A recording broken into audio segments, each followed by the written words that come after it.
Queridos irmãos, recebam a paz do Senhor Jesus. Pode tomar os vossos assentos, por gentileza. Peço que vocês abram a Bíblia de vocês. Segunda carta do apóstolo Paulo a Timóteo, capítulo de número 4.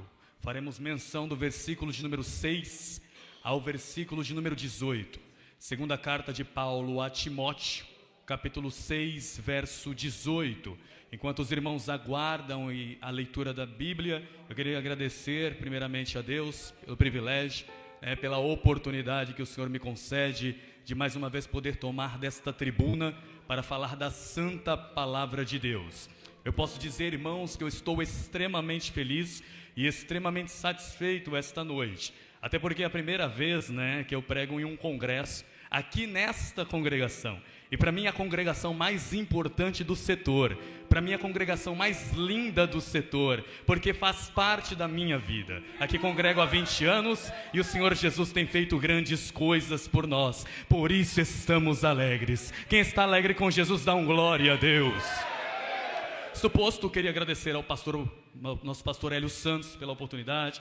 Deus te abençoe, ao meu líder Diácono Diogo Reis, ao meu líder Ezequias Machado, a todos os obreiros, a todos os pastores, que Cristo Jesus possa abençoá-los grandemente. Prometo a vocês que não serei enfadado a vocês, as horas se avançam, mas a palavra de Deus há de ser pregada. Os irmãos acharam o texto? Digam amém. Amém. O texto diz o seguinte, verso 6: Porque eu já estou sendo oferecido por libação, e o tempo da minha partida é chegado. Combati o bom combate, completei a carreira e guardei a fé. Desde agora a coroa da justiça me está guardada, a qual o Senhor justo juiz me dará naquele dia. E não somente a mim, mas a todos quanto amam a sua vinda. Procura vir ter comigo depressa, porque Demas me desamparou amando o presente século. Aí ele diz o seguinte: ele foi para a Tessalônica, só Lucas está comigo. Toma Marcos e traze-o contigo, porque ele é muito me útil para o ministério. Também enviei Titico a Éfeso. Quando vieres, traze a capa que deixei em Troade, na casa de Carpo, e os livros, principalmente os pergaminhos. Alexandre, o latoeiro, causou-me muitos males. O Senhor lhe pague segundo as suas obras. Tu guarda, porém, também dele, porque resistiu muito às nossas palavras. Ninguém me assistiu na minha primeira defesa, antes todos me desampararam. Que isso não lhe seja imputado. Mas o Senhor Jesus me assistiu e me fortaleceu e me deu forças para que por meio da minha vida a pregação fosse anunciada a todos os gentios. E eu fui liberto da boca do leão. E o Senhor me livrará de toda má obra e guardar-me-ados para o seu reino celestial. Que seja Ele, Jesus, a glória pelos séculos dos séculos. Amém. Louvado seja Deus. Gálatas capítulo 6, versículo de número 17 diz: Ninguém, pois, agora me inquiete, pois eu trago em meu corpo as marcas de Cristo Jesus. Irmãos, eu quero apenas fazer menção da exposição desse texto nos últimos instantes da minha fala aqui esta noite, porque o meu desejo esta noite é apresentar a vocês o apóstolo Paulo. Quem é este homem? Quem é este homem chamado Saulo de Tarso? Certamente o maior evangelista, o maior teólogo, o maior missionário, o maior implantador de igrejas de todos os tempos. Plantou igreja nas províncias da Galácia, da Macedônia, da Acaia e da Ásia Menor. Nenhum homem exerceu tanta influência na sua época quanto este homem chamado Paulo de Tarso. Embora tenha vivido sobre fortes pressões internas, não deixou jamais que sua alma ficasse amargurada.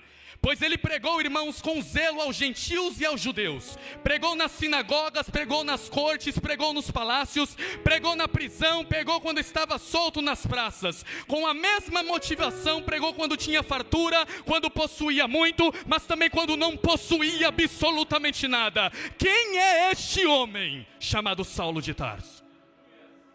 Cujas cartas até hoje transformam a nossa vida, cujos ensinos até hoje modificam a nossa vida. Quem é este homem chamado Saulo de Tarso? É este homem que eu quero apresentar a vocês esta noite. Este homem que é mais influente na história do que todos os Césares de Roma junto. Este homem que com sua palavra consegue modificar pensamentos e corações. Quem é este homem chamado Saulo de Tarso? A primeira menção que nós temos deste homem está lá em Atos dos Apóstolos, capítulo 22, versículo 3. Diz que ele era judeu por nascimento, nascido em Tarso da Cilícia, criado assim aos pés de Gamaliel. Paulo era um judeu da gema, era um judeu autêntico, era um judeu verdadeiro. Paulo verdadeiramente era judeu e sobre a primícia dos seus pais ele guardava a lei judaica. Mas diz mais, que Paulo também era um homem extremamente instruído, porque era um homem sábio, criado aos pés de Gamaliel.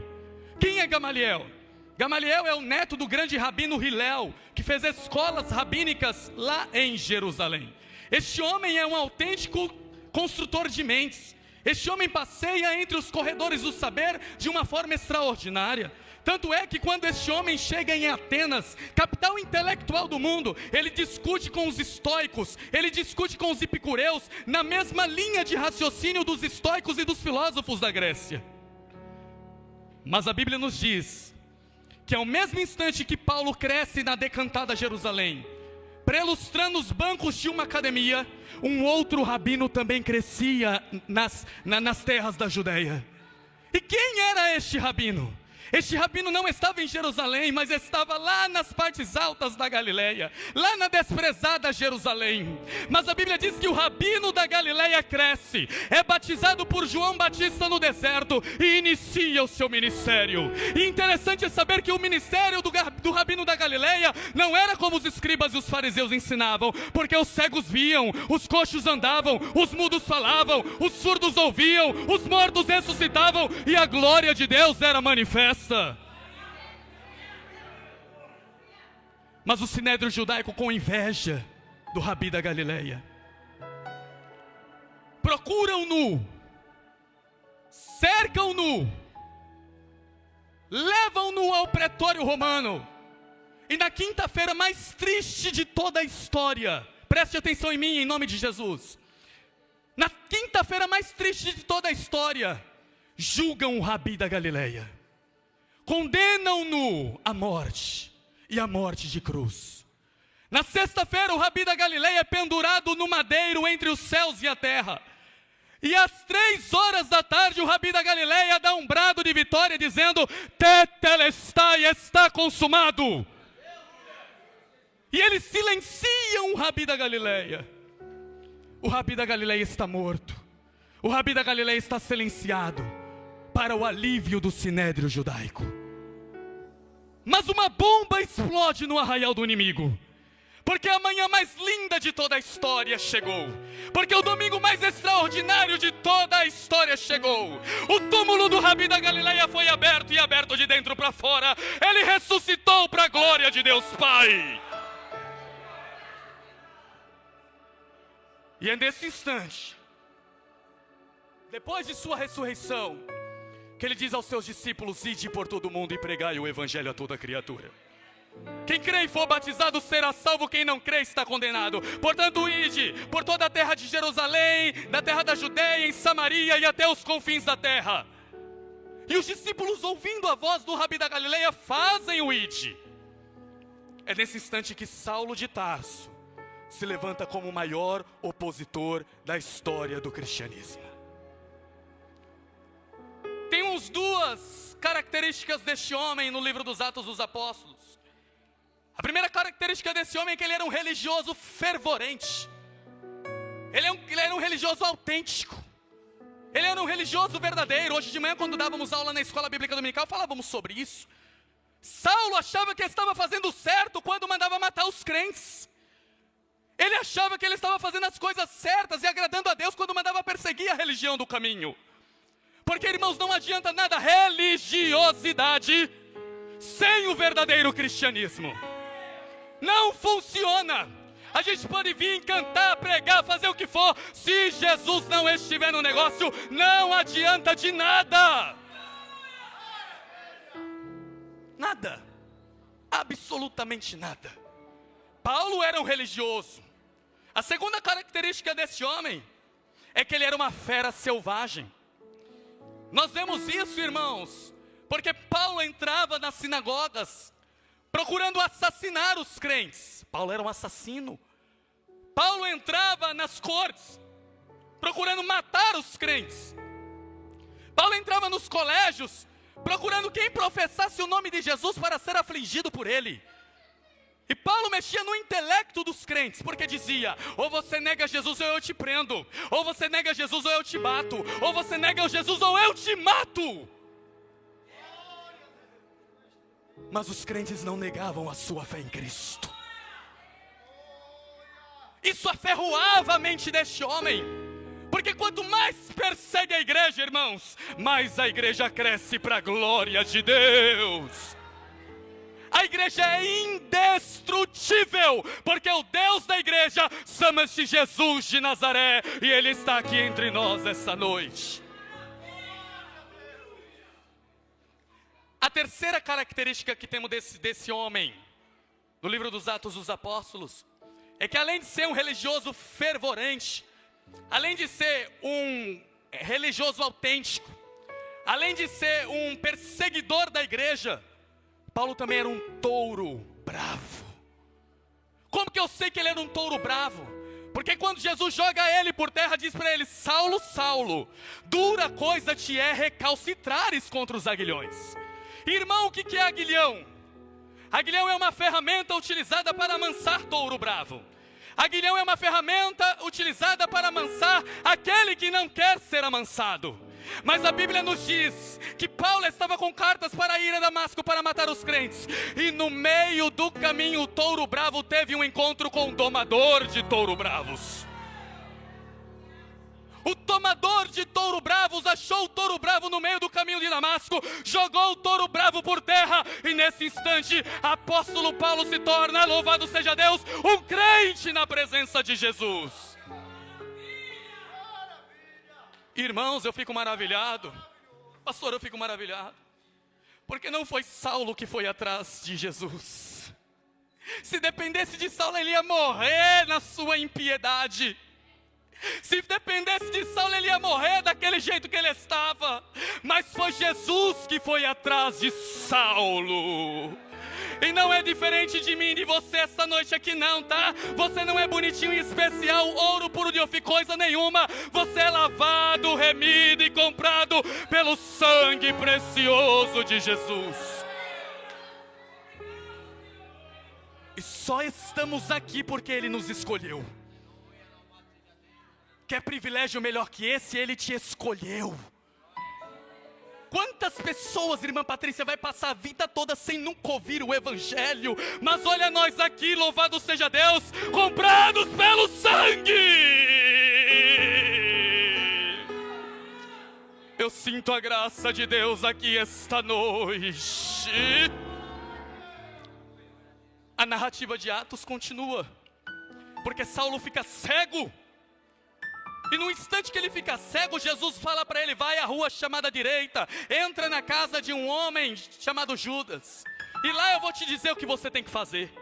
Deus aparece numa visão a Ananias, um discípulo do Senhor, e diz: Ananias, entra na cidade de Damasco, porque tem um homem chamado Saulo e ele está orando. Tem um homem chamado Saulo e ele está orando. O homem que era perverso teve um encontro com Jesus e mudou de vida. Só Jesus faz isso. Jesus pega o pior assassino, o pior prostituto, pega o pior ladrão e faz um príncipe na sua presença. O vento sopra onde quer, não ouves a sua voz, não sabe para onde ele vem nem para onde vai. Assim é todo aquele que é nascido do Espírito. A sua causa não é impossível porque Jesus está nela. Não há causa impossível quando Jesus está. Você tem orado por alguém? Alguém pode até dizer: não tem mais jeito. É impossível. É impossível para mim, que sou um mero mortal, pecador e falho. Mas para o meu Jesus nada é impossível. E a Bíblia nos diz que Ananias vai, impõe a mão sobre Paulo e ele recebe o Espírito Santo. As escamas caem dos seus olhos. E nesse instante Paulo começa a ensinar que Jesus é o Cristo, ainda em Damasco. As escrituras nos dizem que Paulo não vai para Jerusalém para ter com os demais apóstolos que foram antes dele. Essa narrativa está lá na carta de Paulo aos Efésios. Ele diz que não subiu para Jerusalém para ter com os demais apóstolos. Antes foi para as partes baixas da Arábia, onde passou 3 anos. A pergunta que nós fazemos é: o que Paulo estava fazendo durante esses 3 anos no deserto da Arábia? A escritura nos diz que ele estava tendo um seminário intensivo com Jesus de Nazaré. Se Jesus investiu 3 anos na vida dos apóstolos, também investiu 3 anos na vida de Saulo, porque Saulo é apóstolo do Senhor. Quando ele sai do deserto da Arábia, irmãos, ele prescusta na sua mente: eu vou subir para Jerusalém, e com toda certeza em Jerusalém, eu serei o pastor daquela igreja. Porque na mente de Saulo, ele era o camarada mais preparado para isso.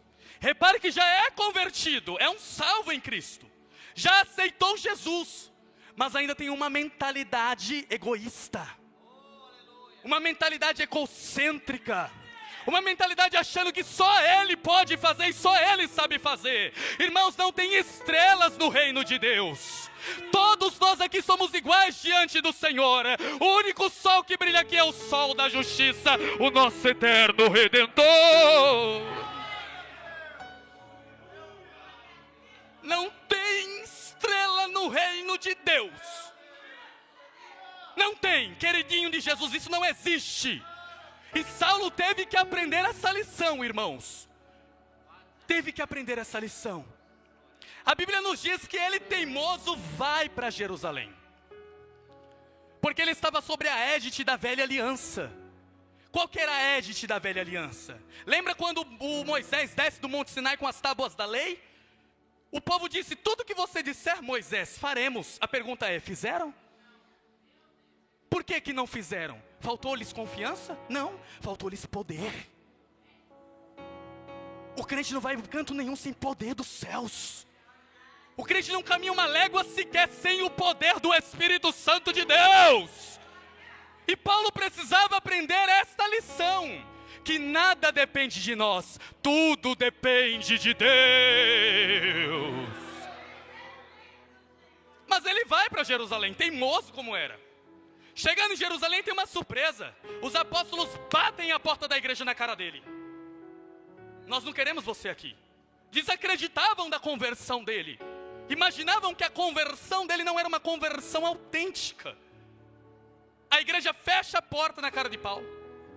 Um discípulo por nome de Barnabé trouxe Paulo para junto dele e falou: eu vou te apresentar aos discípulos. Contudo, como Paulo era um discutor, ele começou a discutir com os epicureus, ele começou a discutir com os helênicos ali em Jerusalém, e quiseram matar o apóstolo Paulo. E nesse instante ele tem que sair fugido da cidade de Jerusalém, porque querem matá-lo. Para quem queria ser pastor na igreja de Jerusalém, acabou sendo excluído da igreja pelo próprio povo da igreja. Paulo, aqui você não pode ficar. Paulo, não dá para você ficar aqui. Paulo, é perturbador a sua presença aqui. Você se sentiu já assim alguma vez? Persona não grata? Uma pessoa que ninguém quer por perto? Você já se sentiu assim alguma vez? Mas Jesus de Nazaré continuou do lado do apóstolo Paulo, porque Jesus estava ensinando para Paulo que nada depende de nós, tudo depende de Deus. A Bíblia continua a sua narrativa, nos informando que Paulo é levado pelos irmãos. Ele não foi, ele foi levado. Ele foi a reboque. Ele não saiu, saíram com ele. Dizem que levaram-no até Cesareia Marítima, colocaram ele num navio e mandaram ele de volta para onde? Para Tarso, para a terra natal dele. Oh, meus irmãos! E a coisa mais interessante é que a Bíblia diz que quando Saulo saiu da igreja de Jerusalém, a igreja teve paz e começou a prosperar. Que coisa pior para um pastor? Ser expulso da igreja pelo corpo da igreja, ser expulso da igreja pelos membros da igreja, ser expulso da igreja pelo próprio Deus. E quando ele sai da igreja, a igreja começa a prosperar, começa a crescer. Tem nada pior para um pastor do que isso. Porque Paulo precisa aprender esta lição, que nada depende de nós, tudo depende de Deus. Sabe você que pensa que se você não vier solar o hino não vai sair? Se você não vier dar aula, a aula não sai? Se você não vier pregar, a pregação não funciona? Irmãos, se Deus quiser, levanta uma criança para pregar no meu lugar. Se Deus quiser, levanta uma cantora como essas crianças aqui, canta no meu lugar. Porque Jesus faz como Ele quer. E Paulo vai para Tarso. Pastor, ele fica 11 anos no completo anonimato. 11 anos completamente esquecido na sua terra natal, em Tarso da Cilícia. E isso para mim me maravilha, porque quando o meu ego começa a inflar, quando eu começo a pensar que eu sou algum tipo de crente melhor que os outros, eu entendo que Jesus coloca eu no anonimato. Ninguém vai assistir seus vídeos no canal do YouTube, ninguém vai te escutar, ninguém vai querer saber de você, o povo não vai dar glória a Deus quando você pregar, porque nada depende de nós, tudo depende de Deus. E a Bíblia nos diz que passados 11 anos, Barnabé lembra-se de Saulo. Houve um grande avivamento em Antioquia da Síria, a terceira maior cidade do mundo da época. E Barnabé lembra-se do Saulo. Saulo é útil para o ministério. E traz Saulo lá da sua terra natal, Tarso, para Antioquia. E ali durante um ano eles começam a ensinar e a pregar, a ensinar e a pregar, a pregar e a ensinar que Jesus Cristo é o Senhor. O Espírito Santo fala aos apóstolos dizendo: apartai-me Barnabé e Saulo para a obra que eu tenho para eles fazerem. Repare que a sequência da ordem é Barnabé e Saulo, não é Saulo e Barnabé. Você já foi reserva de alguém alguma vez na vida? Você já foi segundo de alguém alguma vez na vida? Pois saiba que Saulo de Tarso foi segundo de Barnabé. E eles armam, e eles planejam, e eles vão para a primeira viagem missionária. Chegam nas partes baixas da Galácia do Sul. E ali eles ensinam, e ali eles pregam. Chegam em Perge da Panfilha, região alagadícia. E diz a Bíblia que João Marcos quer retroceder. Eu abro 2 parênteses aqui para falar sobre o retrocesso de João Marcos. Talvez João Marcos, o primo de Barnabé, o sobrinho de Barnabé, imaginava, irmãos, que viagem missionária é retiro de férias. Eu vou passear. Imaginava que viagem missionária era um recanto para você conhecer outros países. Não é. Todo mundo quer fazer viagem missionária nos Estados Unidos, não é verdade? Mas ninguém quer ir para a Etiópia. Ninguém quer ir para a África. Ninguém quer. Não é verdade? A maioria dos grandes pregadores quer pregar em Gideão, missionário da última hora. Querem pregar nos grandes púlpitos do Brasil. Mas ninguém quer levar o evangelho ao perdido e drogado na rua. É verdade ou não é? Mas Jesus te chamou para ir onde Ele quer que você vá. E se Ele ordenou, vá. A segunda colocação que eu tenho sobre João Marcos, porque ele retrocede na viagem missionária, é porque, irmãos, aquela região de Perge da Panfilha era uma região alagadícia. E ali as pessoas se contaminavam com doenças endêmicas, como a malária, por exemplo. Inclusive há uma linha de raciocínio que calcula que talvez o espinho na carne de Paulo foi uma doença endêmica que ele pegou em Perge. Porque essa doença fazia uma dor de cabeça tremenda acontecer na pessoa, até a pessoa perder a visão dos olhos. O apóstolo Paulo nos diz em algumas cartas: com grande letra vos escrevo. Talvez ele tinha problema de visão. Quando ele está na frente de Pôncio Félix, ele diz: ó parede esbranqueada, porque talvez via meio lusco-fusco, ele não enxergava muito bem. Mas João Marcos volta, retrocede. A Bíblia nos diz que Paulo e Barnabé continuam na sua viagem. Quando chegam em Listra, irmãos, a Bíblia diz que o procônsul Sérgio Paulo está pronto para ouvir a mensagem do Evangelho. E Paulo prega a mensagem do Evangelho e o procônsul está com o coração alegre e feliz. Mas Elimas, o mágico, o feiticeiro, começa a impedir Paulo de pregar para o procônsul Sérgio Paulo. Nesse instante, Paulo de Tarso coloca a mão na cara do mágico e diz: ó servo do diabo, até quando perverterás os justos caminhos do Senhor, pois ficarás cego? A Bíblia nos diz que o mágico fica cego, o temor cai no meio do povo, a glória de Deus é manifesta e o reino de Deus avança. É a partir desse instante que Saulo troca o seu nome hebraico Saulo para Paulo, seu nome romano, porque agora ele aprendeu que nada depende de nós, tudo depende de Deus. Você pode levantar a mão para o céu e dar glória a Jesus.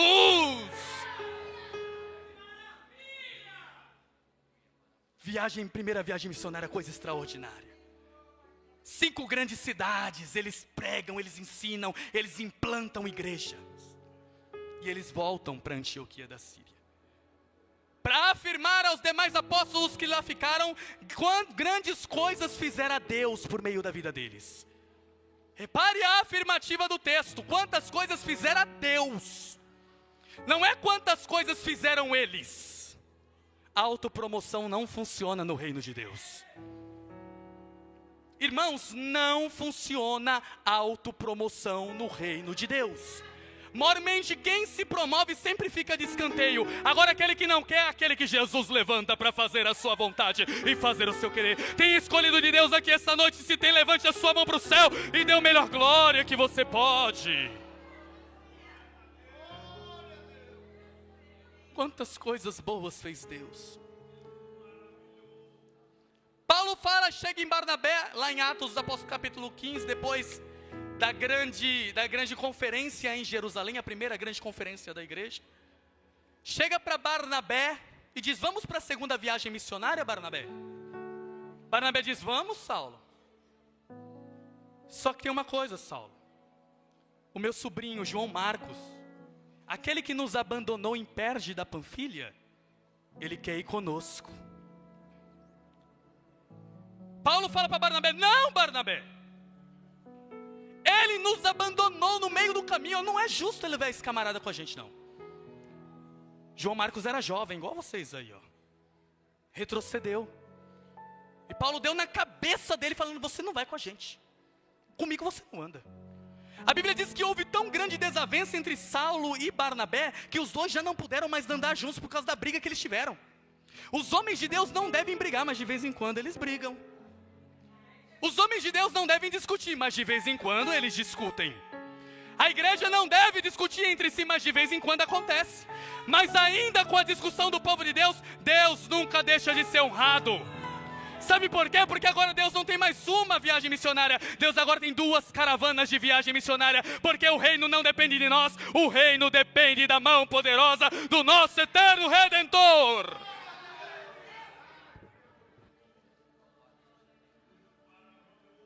Paulo vai para um lado, pega Silas com ele, Timóteo. Talvez Lucas também vai nessa segunda viagem missionária, porque toda a narrativa de Atos, nós vemos Lucas falando na primeira pessoa, eu estava com eles, eu fui com eles, enfim. E Barnabé, encomendado junto com João Marcos, vão para as outras regiões. A Bíblia diz que num sonho, numa visão à noite, Paulo querendo pregar nas partes baixas da Ásia Menor, ele ouve a voz de um varão macedônico dizendo, Saulo, passa a Macedônia e nos ajude. Paulo, passe a Macedônia e venha nos ajudar. Nesse instante, Paulo ouvindo a voz do Espírito Santo, e não entendendo muito o que era aquilo, porque irmãos, como que Deus me impede de pregar num lugar? Deus às vezes te impede de pregar num lugar, porque Ele quer você em outro lugar. Talvez o maior celeiro de muitos de nós, irmãos, não seja pelustrando uns bancos maravilhosos como esse, não seja pregando num púlpito elecar como esse daqui, mas seja evangelizando na rua, onde você mora. Tem gente que não pega microfone, mas é melhor evangelista de qualquer pastor que tem por aí. Hoje nós falávamos na escola bíblica dominical, quão valor as mulheres têm no reino de Deus. As mulheres que quando estão lavando a louça ali, estão louvando ao Senhor e a vizinha escutando. Que saem no ciclo de oração pela tarde, num sol causticante, e vão para a igreja louvando e glorificando ao santo nome de Jesus. Cadê as irmãs do ciclo de oração aqui? Deem glória a Jesus nesse instante. Deus usava os pequenininhos, pastor. E o evangelho foi entrando nos rincões do Império Romano. Daqui a pouco todo o Império Romano estava cristianizado. E o imperador sem saber o que era aquilo, porque quanto mais matava os crentes, mais crente produzia. Quanto mais perseguia, mais os crentes cresciam. Quanto mais afligia, mais a igreja crescia. Não entendia o que era aquilo. Eu entendo o que é isso. Isso é o poder de Deus, é avivamento espiritual. E só Deus pode fazer isso. E Paulo ouve a voz do Senhor. Ele passa as regiões da Macedônia. E graças a Deus por isso, irmãos. Porque se Paulo não tivesse passado a região da Macedônia, todos nós estaríamos perdidos hoje aqui. Paulo entra no Ocidente para pregar o cristianismo e o evangelho. Paulo entra na Europa para anunciar as boas novas do reino de Deus. A primeira cidade onde Paulo para é Filipos. E quando chega na cidade de Filipos, sabe o que acontece? Ele vai para junto do riacho, junto do ribeiro. E tem uma mulher chamada Lídia, vendedora de púrpura da cidade de Tiatira, uma mulher rica, uma mulher empresária. E ouvindo Paulo pregar o evangelho, o Espírito Santo abre o coração de Lídia. E Lídia aceita Jesus como seu único e suficiente Salvador. A Bíblia nos diz que lá em Filipos, a casa de Lídia era a casa onde os discípulos se reuniam para glorificar ao santo nome de Jesus. Tem uma segunda classe que aparece nesse texto em Atos 16, que é uma mulher que está com o espírito de adivinhação, uma mulher que está com o espírito imundo, e dava muito lucros aos seus senhores quando assim adivinhava. A Bíblia nos diz que toda vez que Paulo passava, aquela mulher dizia: vai aí um santo homem de Deus, vai aí um exemplar homem de Deus. Irmãos, nem sempre que alguém te elogia é voz de Deus, viu? Toma cuidado com isso. Toma cuidado com isso. Às vezes é voz de Satanás para inflar o seu ego. Às vezes é o libido da serpente no seu ouvido para você achar que você é alguma coisa. Não, às vezes é voz do demônio. E Paulo, cheio do Espírito Santo e de convicção de fé, expulsa o demônio daquela mulher, e aquela mulher é livre para a glória de Deus. Mas os adivinhos, os homens que lucravam muito com aquela mulher, ficaram com raiva de Paulo. Prenderam Paulo e Silas na prisão, uma masmorra fria, insalubre, e afligiram-nos com vara e açoites. Mas a Bíblia diz que Paulo e Silas não murmuravam, não reclamavam. Sabe o que eles faziam? À meia-noite eles louvavam e engrandeciam ao nome santo de Jesus. Agora imagine Paulo falando: Silas, o que a gente vai fazer? E Silas dizendo: eu vou dar glória. E você, Paulo? Eu vou dar aleluia. E você, Silas? Eu vou dizer que Jesus é bom. E você, Paulo? Eu vou bendizer e exaltar. E você, Silas? Eu vou falar que Jesus é tudo. Irmãos, nós somos ricos, ricos, ricos. Nós temos casa para morar, nós temos vestes para vestir, nós temos dinheiro, graças a Deus, para comer. Meus irmãos, sejam felizes com aquilo que Jesus deu para vocês.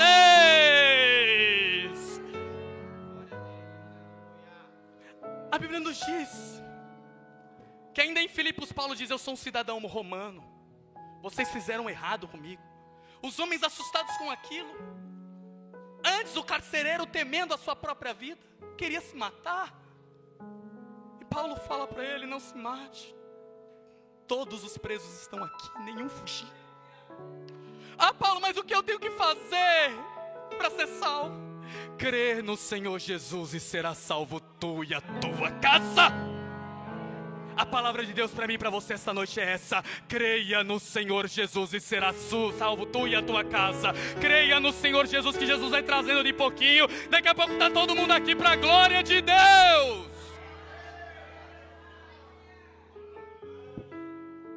Saindo de Filipos, Paulo vai para Bereia. Lá os bereanos, eles eram automaticamente condutores com a palavra. Tudo que Paulo ensinava, eles viam na Bíblia estava certo. Tudo que eles falavam, via no Antigo Testamento para ver se tinha coesão. A Bíblia nos diz que Paulo é enxotado de Bereia porque ele falava demais. Então ele foi para Tessalônica. Repare só, irmãos, Paulo só se alinha nas melhores cidades, nas cidades estratégicas. O plano de missão é de Deus, mas você também tem que ter a mente de empreender nos melhores lugares. É verdade. Pastor, aqui tem obras maravilhosas, coloca as obras para funcionar. A igreja sai nas quintas-feiras à noite aí evangelizando. A gente entra dentro dos botecos, entra dentro dos bares, falamos que Jesus é bom, entregamos folheto. Sabe para quê, irmãos? Para que um dia esta alma venha se render aos caminhos do Senhor. Deus é o dono da missão, mas nós somos os evangelistas e temos que ter os melhores métodos para evangelizarmos. E Paulo, depois de sair de Tessalônica, vai para Corinto, onde passa aproximadamente 1 ano e 6 meses. Corinto, irmãos, tinha o palácio da deusa Afrodite. As mulheres em Corinto raspavam a sua cabeça em adoração a Afrodite. Eram prostitutas cultuais. A história nos diz na Bíblia que as mulheres desciam do templo de Afrodite para se prostituir com os homens que chegavam no porto em Corinto. Quando Paulo chega naquela cidade vendo toda aquela promiscuidade, ele começa a pregar o evangelho. Sabe o que acontece? As almas começam a se render aos pés de Jesus. A cidade de Corinto passa por um avivamento espiritual. O nome de Deus é proclamado e o reino de Deus começa a avançar para a glória e o louvor do teu santo nome. Corinto, essa igreja deu trabalho para Paulo. Tanto é que ele escreve 2 cartas, as 2 cartas mais pesadas de Paulo são as 2 cartas aos Coríntios. Pesadíssimas. Porque Paulo tem que ensinar novamente os rudimentos da fé para aquele povo. Eu já estive com vocês, mas tenho que ensinar de novo. O que eu recebi do Senhor também vos entreguei, que o Senhor Jesus na noite que foi traído tomou pão, e tendo dado graças o partiu e disse: comai, comei, este é meu corpo que é partido por vós. Semelhantemente depois de comer, depois de cear, tomou o cálice dizendo: esse cálice é o novo testamento no meu sangue. Fazei todas as vezes que beberdes em memória de mim, porque todas as vezes que comerdes o pão e beberdes o cálice, anunciais a morte do Senhor até que venha. A igreja de Corinto tinha mãe deitando com a madrasta deitando com o próprio filho. Pense, não era uma igreja promíscua. Tinha todos os dons espirituais, mas era uma igreja promíscua. Dom não significa nada. Nada. O dom não é nosso, o dom é de Deus. E Ele tira a hora que Ele quiser. Ele dá para quem quer e tira a hora que Ele quiser. Mas antes tens o fruto do Espírito: a paz, a longanimidade, a temperança, a mansidão, o domínio próprio, porque contra essas coisas não há lei.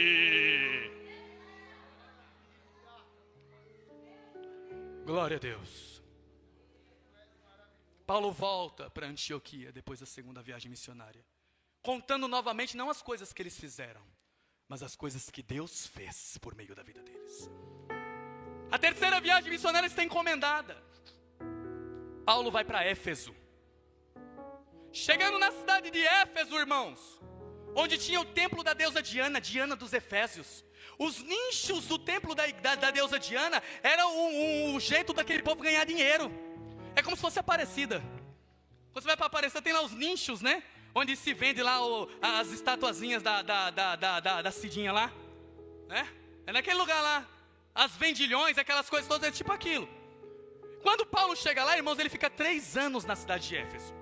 Da cidade de Éfeso, ele implanta igrejas em toda a região, que são as 7 igrejas da Ásia: Esmirna, Pérgamo, Tiatira, Sardes, Laodiceia, Colossos e Herápolis. Porque onde um homem de Deus está, a palavra de Deus tem que ser proclamada. Porque onde uma mulher de Deus está, o evangelho tem que ser anunciado.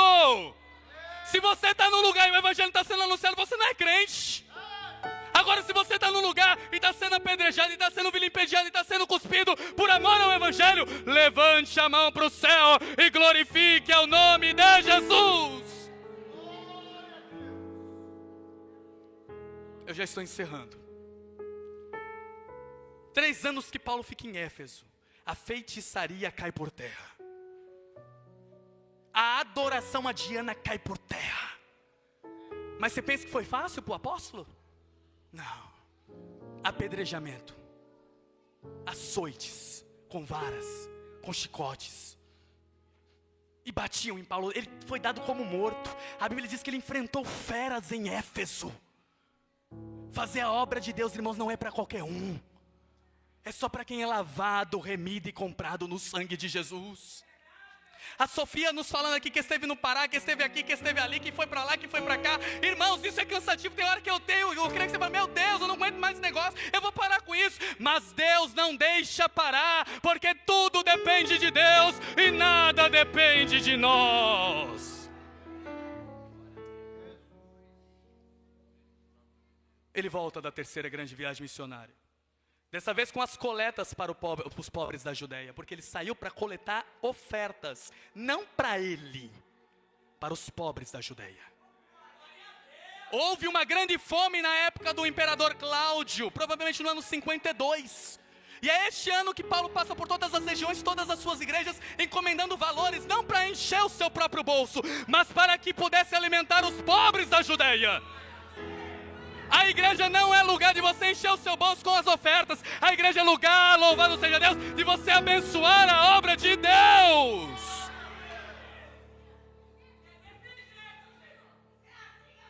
Glória a Deus. E Paulo traz as ofertas. E ele traz as ofertas. Só que Félix fica sabendo, Félix era o governante em Cesareia Marítima. Fica sabendo das ofertas e o olho gordo do Félix incha. Manda chamar Paulo. Quando ele chega em Cesareia Marítima, Ágapo, o profeta, amarra Paulo com um cinto. E diz, Paulo, não suba para Jerusalém, porque como eu estou te amarrando com esse cinto, lá eles também vão te prender. Os discípulos ficam amedrontados e dizem, Paulo, não vá, não vá, não vá. Paulo diz o seguinte para eles, eu não estou pronto apenas para ser preso, eu estou pronto também para morrer por amor a Jesus. Eu não estou pronto apenas para ser preso, eu estou pronto para morrer por amor a Jesus. Quem está aqui pronto para morrer por amor a Jesus, levante a mão para o céu e dê um glória a Deus. E ele sobe para Jerusalém e é preso. É preso. A Bíblia nos diz que os helênicos conspiraram num voto de anátema 40 judeus para matar Paulo. Não vamos comer, não vamos beber enquanto não matarmos Paulo. A Bíblia nos diz que o sobrinho de Paulo fica sabendo daquilo e conta aos guardas da corte, informando-os. Vão querer matar Paulo no meio do caminho. Uma escolta armada leva Paulo de volta para Cesareia Marítima, onde ele fica 2 anos preso em Cesareia Marítima, sob o pontífice de Festo e de Félix. Mas irmãos, a Bíblia nos diz que Félix e Festo queria entregar Paulo nas mãos dos judeus para matá-lo. E Paulo, sabendo dessa conspiração, disse, não! Prestem atenção em mim, irmãos. Não! Eu quero ser julgado em Roma porque eu sou cidadão romano. Félix disse para ele, você quer ir para Roma? Pois para Roma você irá. Era o desejo de Paulo ir para Roma. Quando ele escreve a carta aos Romanos, provavelmente no ano 57, ele consta o desejo no capítulo 1 que ele queria visitar os irmãos da igreja de Roma. Tem um grande desejo de ver-vos e contar as bênçãos e as maravilhas que Deus tem feito por meio da minha vida. A Bíblia nos diz que prepara um barco, e já foi mencionado aqui esta noite sobre o barco que levou o apóstolo Paulo para lá. Mas no meio do caminho, uma tempestade. As tempestades, elas são imprevisíveis. As tempestades, elas são inadministráveis. As tempestades, elas são pedagógicas. As tempestades nos ensinam que nada depende de nós, tudo depende de Deus. Mas Paulo, tendo uma visão de um anjo disse a ele, Paulo, nenhuma das 276 almas que estão contigo, nenhuma se perderá. Mas vocês vão dar uma ilha, a ilha de Malta, e importa que lá meu nome também seja glorificado. Tem coisa que eu não entendo, irmãos. Paulo queria ir para Roma, Jesus queria ir em Roma, mas por que tanto sofrimento para chegar até Roma? Por que tanta dor para chegar até Roma? Hoje um dos nossos alunos, o irmão Roberto, na escola dominical, nos falou sobre isso. É tanta dor porque se Jesus sofreu, por que nós também não devemos sofrer? Se Jesus padeceu, por que nós também não devemos padecer? Somos melhores que Jesus? De jeito nenhum, de maneira alguma. E a Bíblia nos diz que Paulo chega na ilha de Malta, o navio se quebra todo, eles vão lá, aí os bárbaros que não falavam língua grega, fizeram uma fogueira para aquecer, talvez era inverno, e Paulo, querendo manter a fogueira acesa, pegou um punhado de gravetos e foi jogar no fogo, e uma víbora pica a mão do Paulo. E os maltenses começaram a olhar para ele e dizerem, Olha, fugiu da ira do mar, fugiu da ira de Deus, vai inchar, vai cair, vai morrer. Sabe o que aconteceu? Não inchou, não caiu, não morreu, mudaram de ideia, disseram é um Deus. Paulo fala, eu não sou Deus não, eu sou o servo do Deus vivo. Na ilha de Malta ele prega o evangelho, ele cura o pai do oficial principal lá da ilha de Malta. E a Bíblia diz que aí sim ele é encomendado para ir para Roma. E chega em Roma. Não como queria chegar, chega algemado. Chega como um presidiário. Chega como um malfeitor. Chega como um pobre miserável. A Bíblia nos diz, irmãos, que no ano 64 o mundo está mudando. Eu já estou acabando. Aguente mais um pouquinho só. No ano 64 o mundo está mudando. O imperador Nero assume um poder no ano 54 da nossa era. E esse Nero era insano, era megalomaníaco.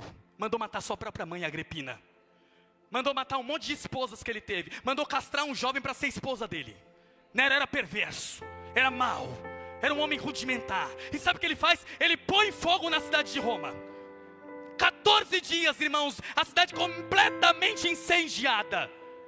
4 bairros sobraram. E esses bairros eram densamente povoados por cristãos e judeus, que deu a Nero um álibi para colocar a culpa em quem? Nos cristãos. A culpa é dos crentes. Faltou madeira para fazer cruz, de tanto crente que morreu. Quando não tinha madeira, eles pintavam os crentes de piche e penduravam os crentes nas paredes para servir de fogueira para as noites de Roma. Você acha que Jesus pede muito para você vir numa escola bíblica dominical? Você acha que Jesus te pede muito para você acordar cedo para vir para a oração e consagração? Você acha que Jesus pede muito para você estar aqui no congresso até 9 horas da noite se o culto acabar 8 horas? Jesus não te pede muito não, Jesus pedia muito para aqueles lá. Para eles morrerem por amor ao evangelho. Tertuliano diz que a sementeira dos mártires é a semente do evangelho. O sangue dos mártires é a semente do evangelho. Você está aqui esta noite? Levante a mão para o céu e glorifique ao nome de Jesus. A culpa principal dos cristãos. E quem é o principal líder dos cristãos? Paulo. Pois agora Paulo é digno de morte. Aí eu vou lá para o texto onde nós lemos e vou acabar o meu sermão. Abra aí. Segunda carta a Timóteo, capítulo 4, do verso 6 ao verso de número 18. Segunda carta do apóstolo Paulo a Timóteo, capítulo 4, do verso 6 ao verso 18. É uma aplicação prática, para que vocês saibam que este homem, ele trouxe em seu corpo as marcas de Cristo Jesus. A vida, meus irmãos, não é simplesmente viver, assim como a morte não é simplesmente morrer. Paulo olhou para o passado com gratidão. Ao versículo 7 o que ele diz. Acompanhe comigo a leitura do texto, por favor. Versículo 7, segunda carta de Paulo a Timóteo, capítulo 4, versículo 7. Combati o bom combate, completei a carreira e guardei a fé. O veterano Paulo olha para o seu passado, irmãos, não com vaidade, achando que a vida foi um parque de diversões, não. Ele combateu o bom combate. Ele não vendeu a sua consciência por dinheiro e profanação, não. Ele guardou a fé em Jesus Cristo. Esse apóstolo sabe muito bem o que ele está falando. Pastor Paulo não acreditava em olho gordo, em sorte, em azar, em coisa do acaso, não. Paulo sabia que tudo o que acontecia porque a potente mão de Deus estava sobre a vida dele. Paulo também olha para o presente com serenidade. Ao versículo de número 6 comigo, por gentileza, verso de número 6. Porque eu já estou sendo oferecido por aspersão de sacrifício, e o tempo da minha partida é chegado. Irmãos, ele não está se entregando a Nero nem aos romanos, ele está se entregando a Cristo. Ele não está morrendo pela mão dos romanos, ele está morrendo pela mão do Deus Todo-Poderoso, irmãos. Paulo também olha para o seu futuro, irmãos, com esperança. Ao versículo 8, comigo por gentileza, versículo de número 8, olha o que ele diz: desde agora a coroa da justiça me está guardada, a qual o Senhor justo juiz me dará a mim naquele dia, e não somente a mim, mas a todos quanto amam a sua vinda. Paulo olha para o futuro com serenidade. Ele sabe que morrer não é simplesmente morrer. E viver não é simplesmente morrer. Para Paulo, sabe o que é partida, irmãos? É você desarmar, aleluia, uma barraca, colocá-la nas costas e ir para a sua cidade celestial. Partida para Paulo, sabe o que é, irmãos? Não é simplesmente morrer. É você preparar as malas e saber que você vai morar com Cristo na glória. Tem crente que tem medo de morrer. Pare com isso. Está aqui aquele que ressuscita os mortos. Está aqui aquele que ressuscita os mortos. A vitória, irmãos, não é a ausência de lutos, mas o triunfo apesar dos lutos. Porque, irmãos, Paulo enfrentou solidão. Ó, o versículo 9, por favor, versículo de número 9. Eu estou terminando a exposição já. Procura vir ter comigo depressa. Ele está escrevendo isso para Timóteo. Venha ter comigo depressa porque eu estou sozinho. O homem que fez tanto por todos agora está sozinho. O homem que ajudou a tantos agora está sozinho. O homem que tirou do seu próprio bolso para abençoar outros agora está sozinho. O homem que tanto fez por amor ao Evangelho, salvou a vida de tantos, agora está sozinho e solitário. Paulo também sofre o abandono. Ao verso 10 comigo, por gentileza. Porque Demas me desamparou amando o presente século e foi para Tessalônica. Crescente foi para a Galácia e Tito para a Dalmácia. Ele está com uma solidão intensa, irmãos, um abandono terrível. Mas ele também está com um sentimento de ingratidão. Olha o verso 16, por gentileza, o versículo 16. Olha o que ele diz: ninguém me assistiu na minha primeira defesa, antes todos me desampararam. Que isto, Timóteo, não seja lhe imputado. Ele precisava apenas de um ombro amigo. Ele precisava apenas que alguém o assistisse na sua primeira defesa, e ninguém foi ver ele.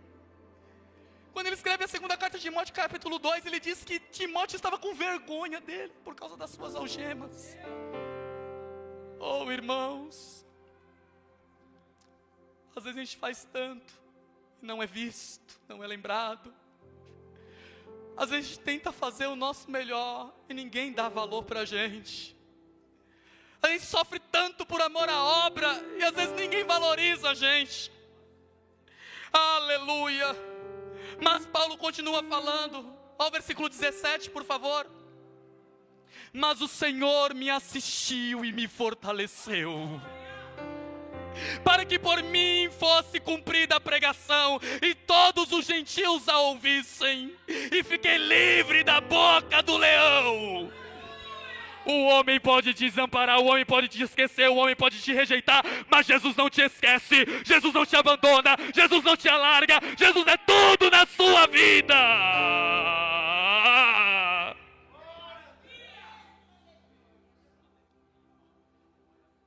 Coube a Deus que o martírio desse homem não estivesse escrito nas Escrituras, mas eu começo a imaginar como foi. Eu imagino numa manhã fria de inverno, do ano 68 da nossa era. Um capataz romano, feche seus olhos. Um capataz romano, feche os seus olhos. Pega um punhado de chave e um couro na outra mão. E no couro estava escrito o preso que deveria morrer aquele dia. E o nome é Paulo de Tarso. Aquele homem pega um punhado de chaves na mão, entra para dentro da caverna mamertina. E chegando lá dentro da caverna mamertina, aquele homem grita: Paulo! Paulo! Prisioneiro Paulo! E o velho apóstolo, todo suado, porque o seu corpo estava às marcas de Cristo, chorando, diz: sou eu! Sou eu! Aquele homem agarra nas mãos de Paulo. O velho não conseguia nem andar direito. Traz ele para fora. Talvez estivesse nevando, irmãos, eu não sei. Coloca a cabeça de Paulo no cepo e pergunta a Paulo: Paulo, você tem alguma coisa para falar antes de morrer?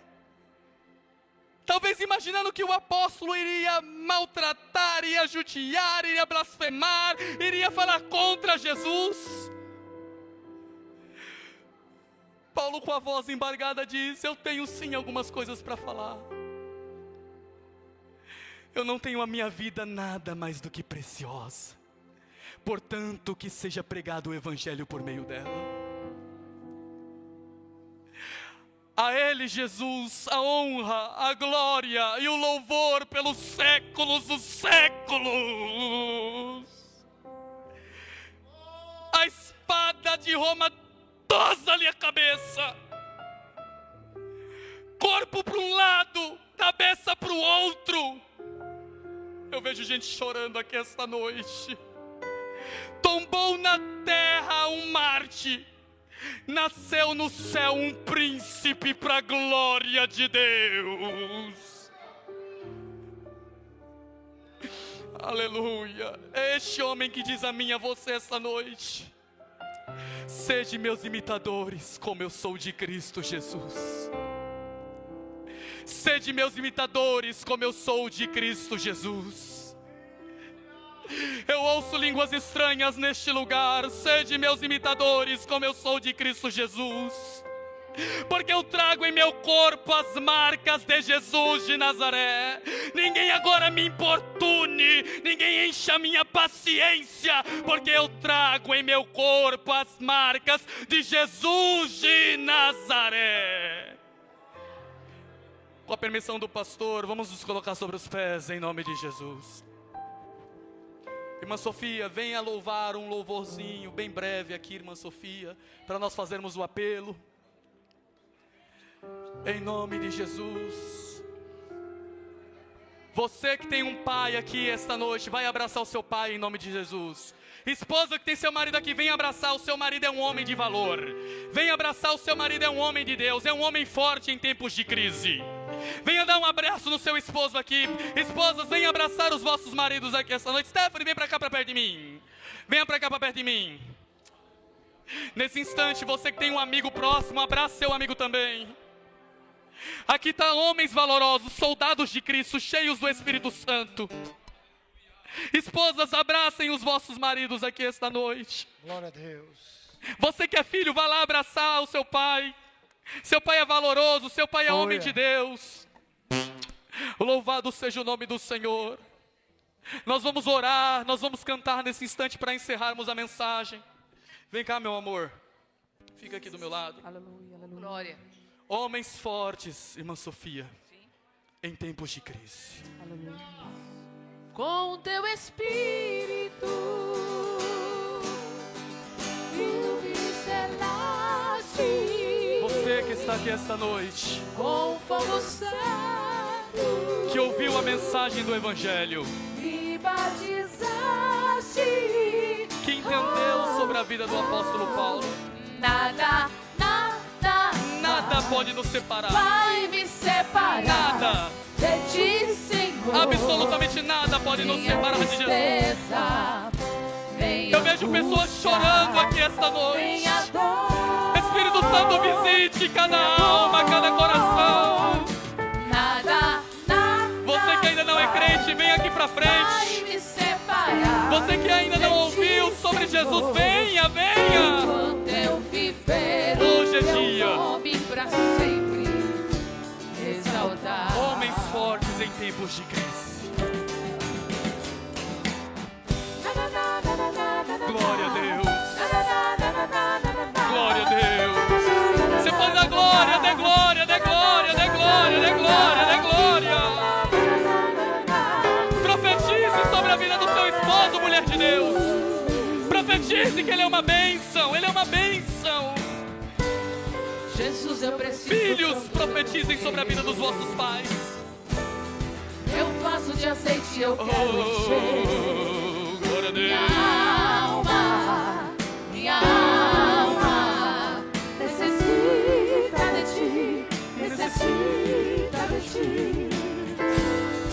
Eu era um miserável pecador. Tem alguém para Jesus esta noite? Vem aqui para frente. Desprezível sem nenhum valor. Jesus te chama hoje. Mas o estendeste tua mão. Oh, Saulo, vem, Saulo. O caminho de Damasco está pronto, Saulo, vem. Jesus quer você, Saulo.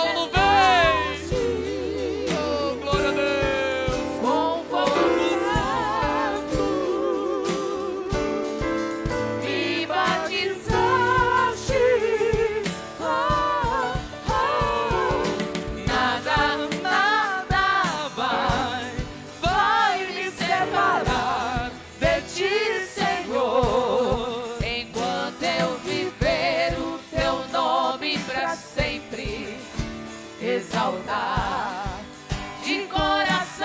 De coração, eu devo a ti louvor e gratidão. De coração, eu devo a ti louvor e gratidão. Gratidão, Oh, glória a Deus. gratidão.